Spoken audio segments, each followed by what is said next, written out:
Viewers, you are back watching a live tribute news update with me, Putri Dirini. A pioneering village head in East Medan district named Muhammad Fadli was pushed into a muddy ditch by a middle-aged man on October 13, 2025.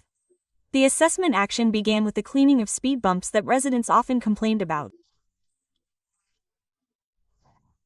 The following are the seconds of the alleged assault carried out by residents against the village head in East Medan district. Why? No, bring it.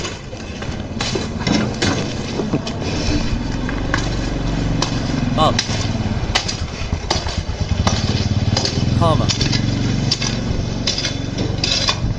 Download Tribun X sekarang.